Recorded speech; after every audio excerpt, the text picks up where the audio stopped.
Now I can see there's still some correlation between gold and Bitcoin, but it's not always entirely. So I'm looking at gold right now on the monthly, and as you can see, price has just been nicely bullish, winding up. We had this big drop down there, creating these lows, but we never really broke down this swing low right here. We just kind of held and then contracted for a bit before breaking up and then taking out these highs here and creating new ones. So these are new highs at this level, and then price has just been contracting for the last couple months, the last year or two, where prices just come down, create this little U.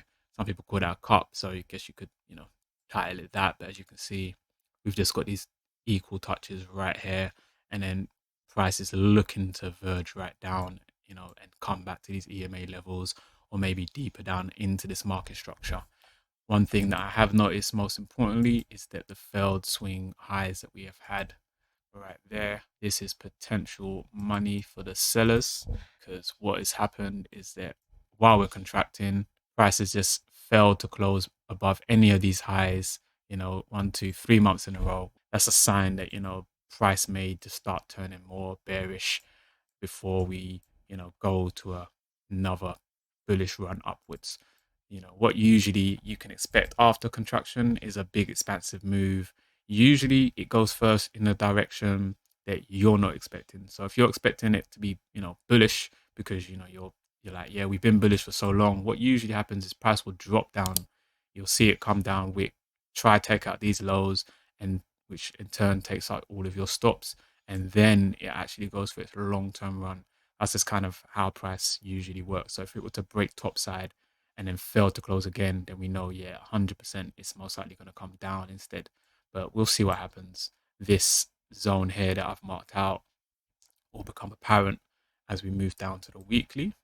You can see right here that same contraction level.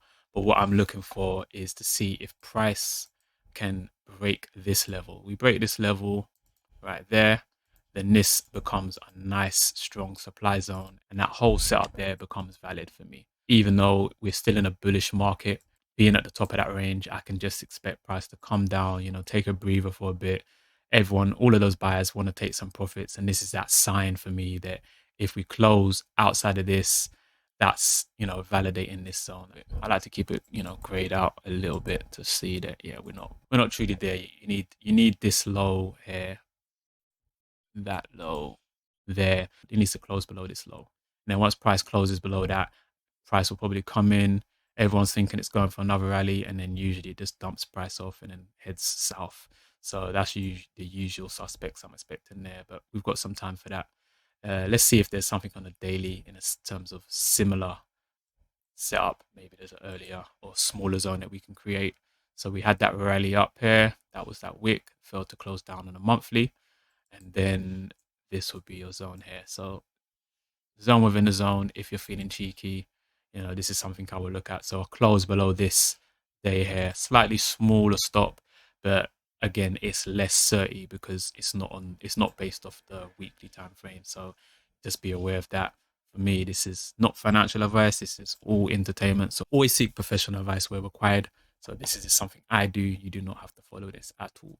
But for me, I'm looking to see if we do close below this level and in turn the daily market structure. Just going to get rid of the weekly one so that it's clearer. Yeah, so if we do close below this daily level here and this daily market structure, I'm not, obviously we're moving bearish, and then I expect price to come back in and continue to follow suit in terms of creating highs, lower high, and then I'm expecting price to maybe come up, fail again, and then boom. So you close down here, come up, boom, and then that's when you're in. And let's see where the targets would be if we were really being bearish on this whole movement. Stops would be at the top of this range, and then not great looking at the price, but let's zoom out. Yeah. So potential levels here. So it's not the greatest. You're looking at a pretty crap ratio, to be honest, but I do expect price to, if it does close below it, to at least come down, test these levels down here. If not, maybe then it goes a bit further down to the bottom of the weekly range, which is why I'm saying if the weekly level gets closed below, that's a bit more certainly for me, I do feel more confident with that. So I'm just going to delete that and look at a bit of the symmetry or the correlation between Bitcoin and gold. It used to be massively correlated like years in the past, where if gold is going up, then Bitcoin's going up same way.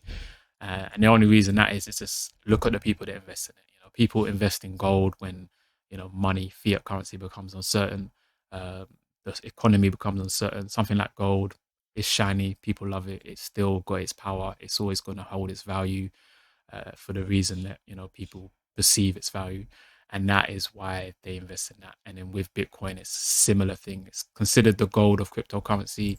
So looking at the weekly, you can see that price has come down from November of last year all the way down, whereas gold was a bit inversely correlated to that. So from that same time period, we had a nice strong run up.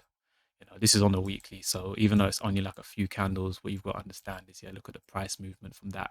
So we've come up, broken these levels, whereas Bitcoin has done the opposite, and then just come down, price below these levels here. So that's where it's inversely populated. Part of the reason why is something was happening in parts of the world, so that kind of leads to the fear of people putting their money into something which is more certain, such as gold versus the internet version of the gold itself.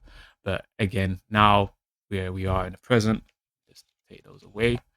On Bitcoin, you see prices coming down these weeklies. I'll do a full video on Bitcoin shortly, but as you can see, we've got the same kind of symmetry here as prices coming down again. So it seems like price may be coming back to a correlation in terms of gold and Bitcoin, but I feel at some point they are going to break away as more adoption from retail traders and new investors comes into Bitcoin.